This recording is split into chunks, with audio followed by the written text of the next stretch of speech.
This is the story of Martin Luther King, visionary leader of the civil rights movement, icon of modern American liberalism, awarded the Nobel Peace Prize, and one of the greatest orators in American history.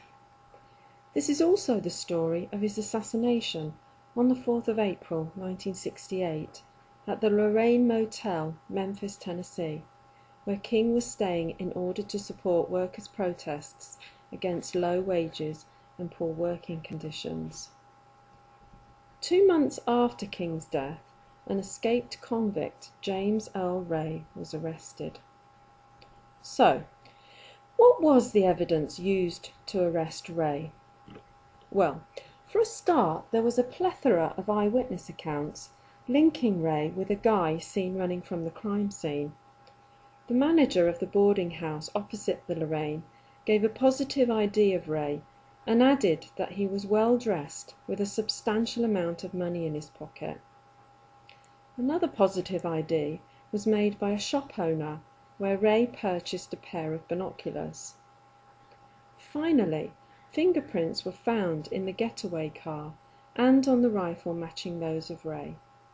Besides, when questioned, James Earl Ray confessed to the murder. On the 10th of March 1969, he was convicted and sentenced to 99 years in prison. So, case closed then. Plenty of evidence and a confession. James Earl Ray assassinated Martin Luther King. Not quite. 3 days later, Ray retracted his confession and said he had been made a scapegoat of a conspiracy. What conspiracy? That's the stuff of storybooks. And if Ray wasn't the mastermind behind the shooting, then who was? That's a great question. But before we look at the other suspects, let's have another look at the evidence. Is it really that watertight?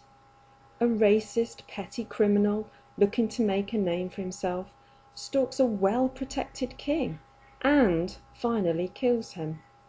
Then he manages to make an almost clean getaway, but not before dropping the weapon with his fingerprints on it and his personal radio with his name engraved on it. Does this really add up? And wouldn't you confess if threatened with the death penalty?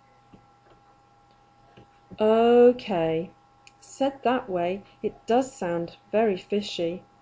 So, did Martin Luther King have any enemies that had the power to get rid of him? He certainly did. Take J. Edgar Hoover, director of the FBI. He had a stack of reasons for silencing King, not least because King opposed the Vietnam War. Ever wondered why all the transcripts of recorded audio tapes and the FBI's electronic surveillance of King are sealed from public access until 2027? What about Jesse Jackson? Did he pay Ray to get rid of King? Was Jackson jealous of King's leadership and notoriety? He would have had an insider's knowledge of all the King's whereabouts and movements. Being present at the shooting would be the best way of avoiding suspicion. But would you have stood next to a man who was about to be shot? On the 23rd of April 1998, James Earl Ray died in prison. During his incarceration, he made many attempts to withdraw his guilty plea and tried by a jury. He never succeeded. Relatives of Martin Luther King did not believe that Ray was involved in the shooting. Witnesses surrounding King at the moment of his death say the shot came from another location, not from the rooming house where Ray boarded. Photographs also substantiate this claim.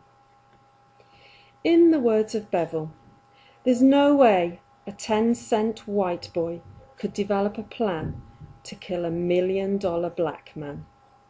It's up to you whether you believe this or not.